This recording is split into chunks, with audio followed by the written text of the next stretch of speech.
저희 교회는 교회력에 따라서 예배를 드리고 그 주에 주님의 말씀을 듣습니다. 교회력에 따르면 오늘이 새해를 맞이하는 날입니다. 2024년과 2025년으로 이어지는 교회력의 첫날이 12월 첫째 주이고, 그래서 대림절, 대강절이라고 하여 새해를 맞이하는 절기를 오늘 예배를 통하여서 우리가 기념을 합니다. 아직 2024년도가 남아있기 때문에 새해에 대한 기분은 들지는 않지만, 여러분 주변을 보시면 성탄의 분위기가 아주 가득해졌습니다. 그죠? 앞에 나와 있는 성탄 추리라든지 의료원 안에 있는 여러 곳곳에 또한 성탄 상징물들이 많이 세워졌습니다. 그래서 그거 이렇게 장식하시느라 여러분들이 수고를 많이 하셨는데요. 이 장식물들을 보시면서 때가 왔구나, 새해가 왔구나. 우리 그리스도인들은 세속 역사보다 한 달 빠르게 새해를 준비하고 맞이하면서 역사를 인도하시는 주님과 함께 동행하는구나, 내가 그 거룩한 여정에 함께하고 있구나 라는 마음으로, 기쁜 마음으로 새해를 맞이하면 좋겠습니다.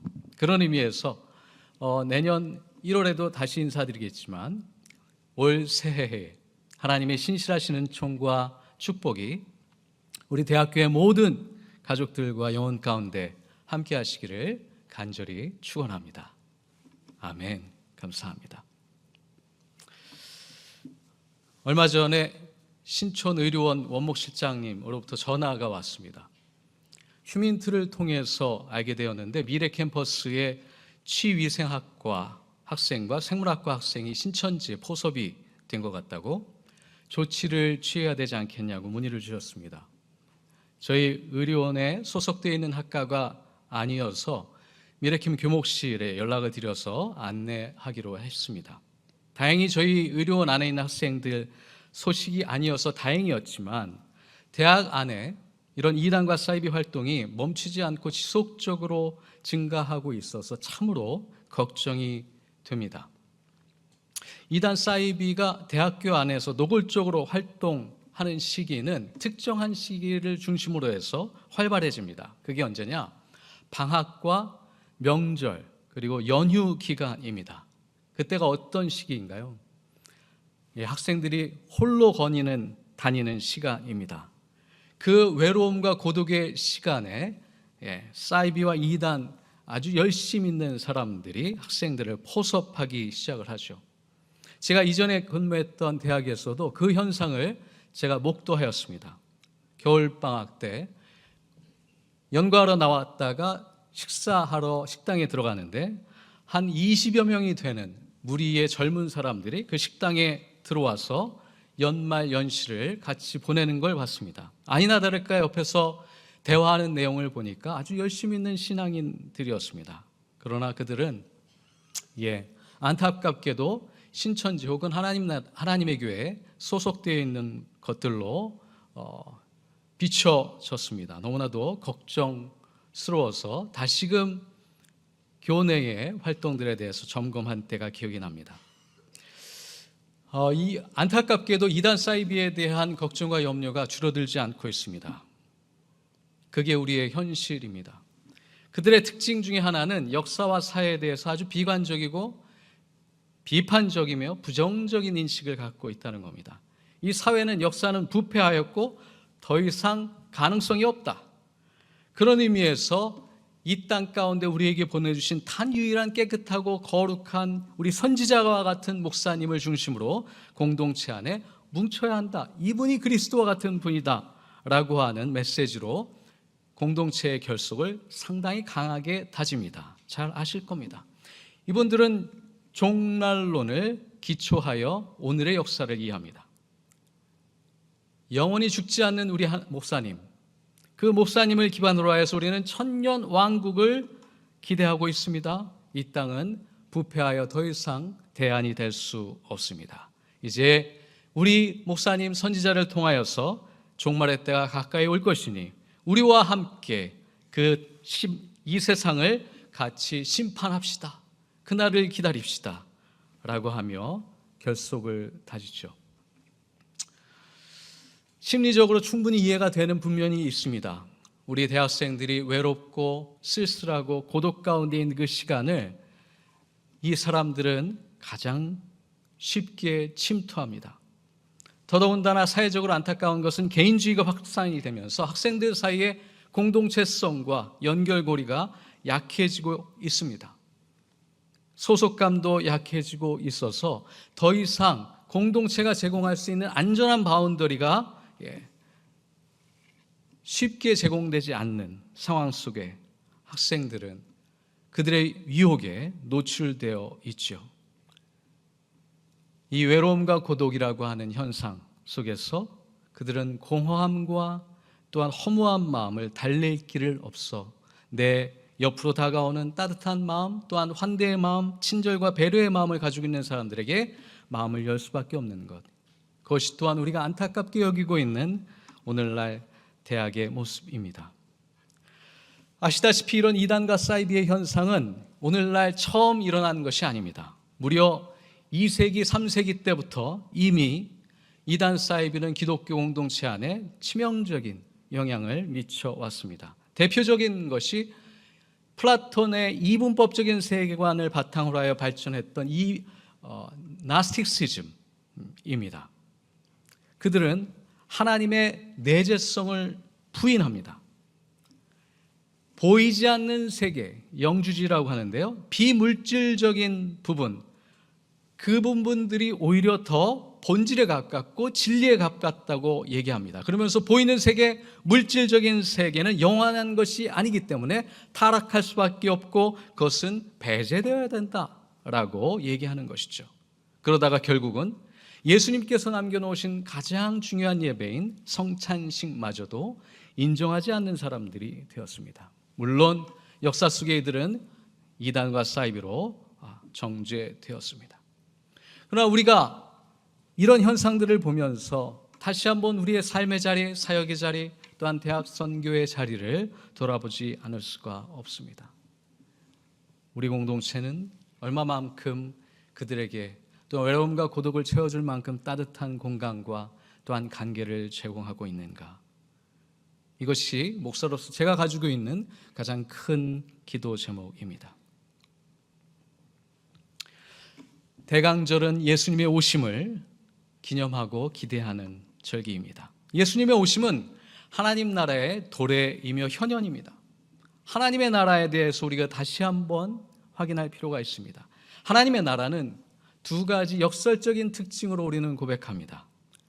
이미 오셨던 하나님, 그러나 아직 오시지 않은 하나님, already but not yet 이라고 하는 두 가지 상충되는 신념을 통하여서 우리는 역설적인 하나님의 나라를 참여하고 있습니다. 만약에 우리가 이미 오신 하나님의 나라를 강조하기만 한다면 하나님 창조적 역사, 지금도 살아계셔서 성령을 통하여서 우리 가운데 새로운 일을 행하시는 하나님의 나라를, 그 생명력을 상실하기가 쉽습니다. 이미 만들어 놓은 창조적 질서, 그것만이 기계적으로 작동한다고 믿기 때문입니다. 이게 근대 세계 속에 이신론이라고 하는 과학주의적인 세계관으로 발전됐었습니다. 그들은 하나님이 예전에 창조해 놓으셨고 더 이상 현재의 역사에 개입하지 않으시면서 창조 질서가 기계처럼 계속 작동하고 있고 사회 제도는 그렇게 발전해 오고 있다라고만 믿습니다. 그런데 이들의 세계관에는 아이러니하게도 사회 변혁과 개혁 과정 가운데 폭력적이고 강압적인 방식도 용인하는 실수를 범해 왔습니다. 하나님 나라의 신비로움이 사라졌기 때문이죠. 인간의 노력으로 모든 것을 다 바꿔내야 된다고 믿습니다. 반대로 아직 오시지 않은 하나님의 나라, 아직 완성되지 않은 하나님의 나라를 강조하게 되면 우리가 보고 있는 그 이단 사이비처럼 종말론만을 의지합니다. 이 땅은 심판의 대상뿐이고 변화와 개선의 여지가 없는 세상입니다. 사회의 역사를 부인하거나 부정하면서 공의의 하나님, 정의의 하나님만을 외면합니다.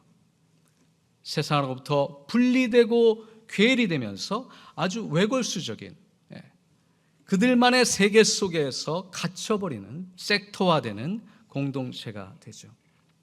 이미 오신 하나님의 나라, 예수 그리스도를 통해서 보여주신 하나님의 나라와 앞으로 오실 하나님의 나라, 이 둘 사이에 건강한 긴장감을 우리가 잃어버린다면, 이 균형과 조화를 잃어버린다면 우리의 생명력, 우리의 진리를 향한 거룩한 여정이 뭉개지고만 사실, 이것이 우리가 신앙생활을 통하여서 견디고 있는 역설과 긴장입니다.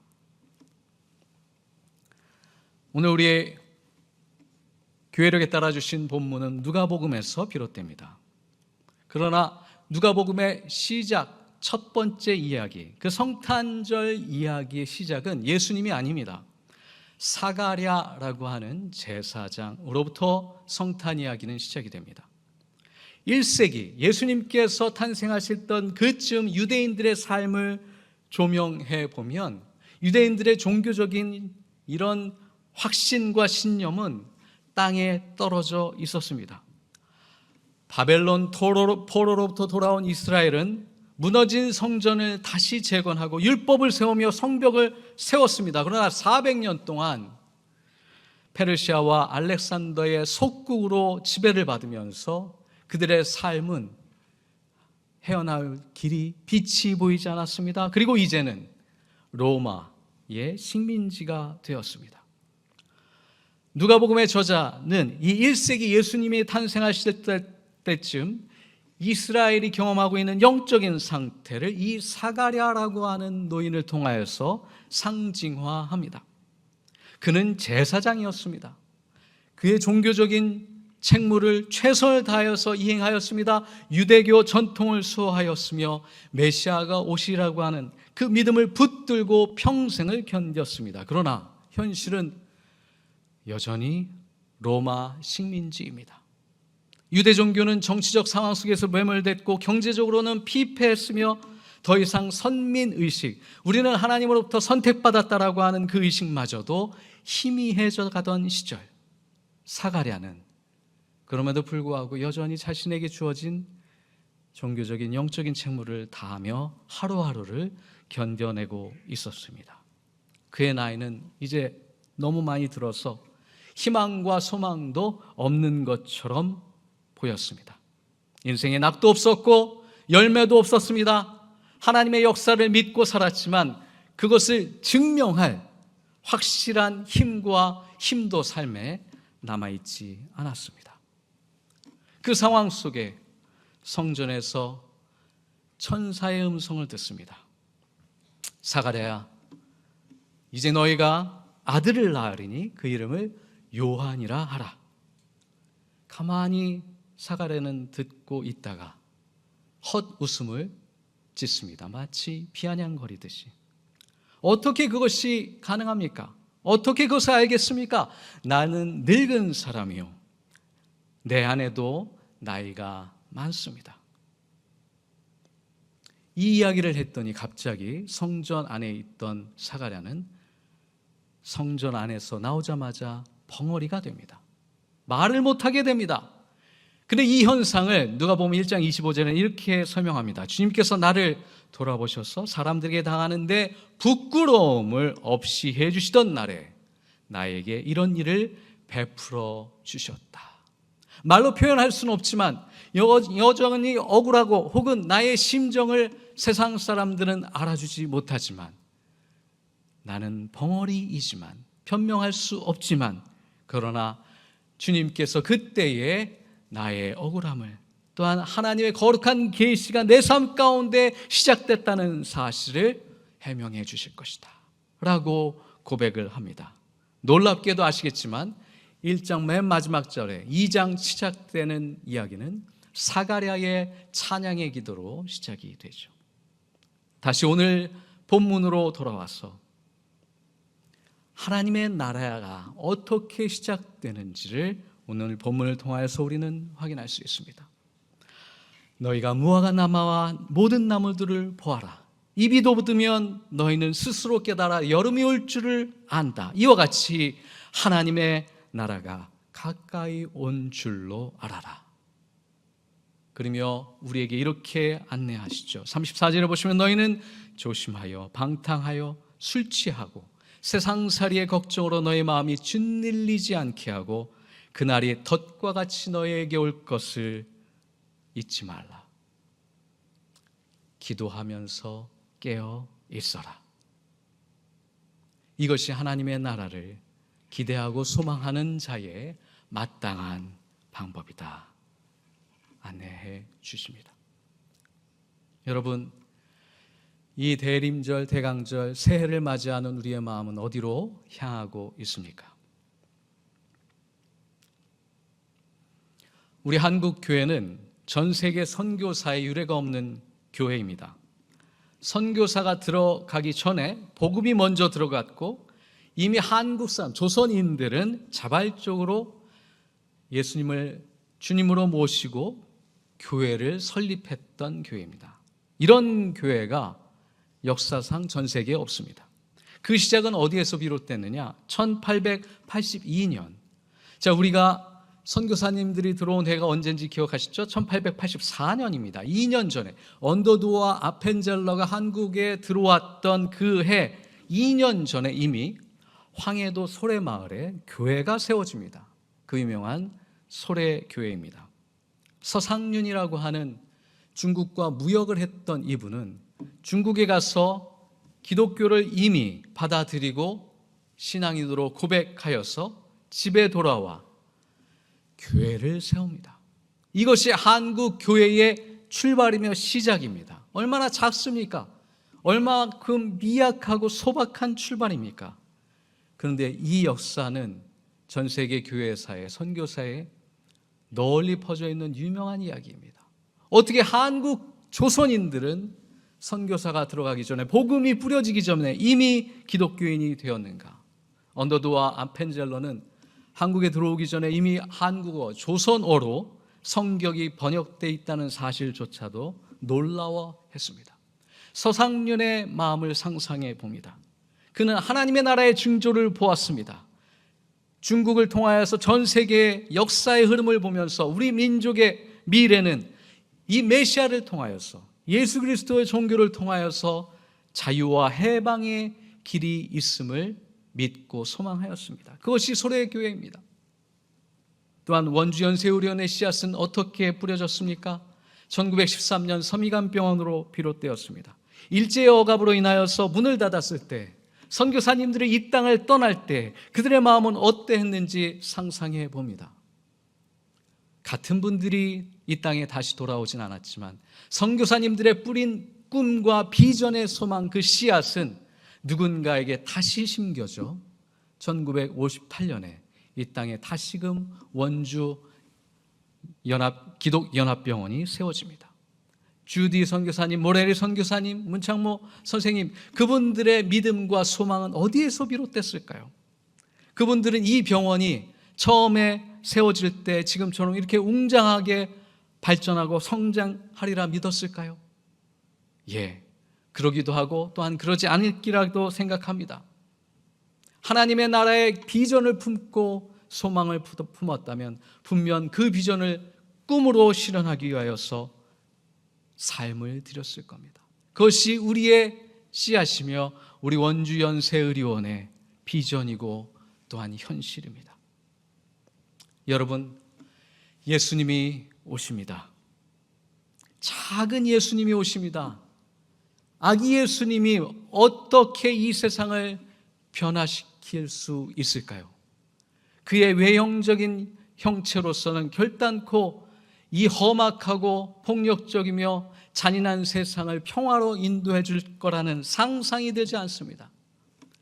그러나 어느 누군가는 아기 예수님을 보며 하나님의 나라를 꿈꿨습니다. 동방박사 세 사람은 그에게 경배를 하며 왕으로 모셨습니다. 그들의 소망은 어디에서 온 걸까요? 또한 우리의 소망은 어디에 두고 있습니까? 분명한 사실은 우리의 삶의 우선순위가 바뀌지 않으면 우리의 소망은 여전히 헛되거나 허망할 수 있다는 사실입니다. 삶의 우선순위가 하나님 앞에, 하나님의 나라에 맞춰질 때 아기 예수님, 베이비 지저스를 보면서도 우리는 웅장한 꿈을 꿀 수 있습니다. 그 약하고 미약하고 나약한 예수님을 보면서 반갑고 기뻐할 수 있습니다. 하나님의 나라가 오기 때문입니다. 그것이 우리의 삶의 선물이며 축복임을 믿기 때문입니다. 하나님 나라의 방식은 우리가 익숙한 세상의 방식과는 다릅니다. 그 다른 하나님의 방식을 우리의 삶의 영적인 원리로 받아들이고 실천하며 우선순위를 바꿀 때 우리는 아기 예수를 통하여서 소망을 품을 수 있습니다. 그 거룩한 소박한 소망 속에서 하나님의 나라를 꿈꿀 수 있습니다. 여러분, 그 영적인 영원한 하나님의 소망이 대림절과 새해를 맞는 우리의 마음과 영혼 가운데 거룩한 씨앗으로 품어지기를, 심겨지기를, 그리하여서 지금까지 좌절과 절망 속에서 우울해하며 무기력한 우리의 영혼이 새 힘을 얻기를 간절히 축원합니다. 우리 대학 안에 외롭고 쓸쓸해하며 무기력하게 하고 홀로 거닐고 있는 우리 학생들의 마음과 영혼 가운데 새로운 소망이 예수 그리스도를 통하여서 임하여서 우리 공동체 안에 따뜻한 기운이 나눠지며 그리하여 새해를 맞이하는 우리의 마음과 영혼이 새로운 힘과 소망으로 가득해지기를 간절히 소망합니다. 주신 말씀 생각하며 거듭의 기도 잠시 드리도록 하겠습니다.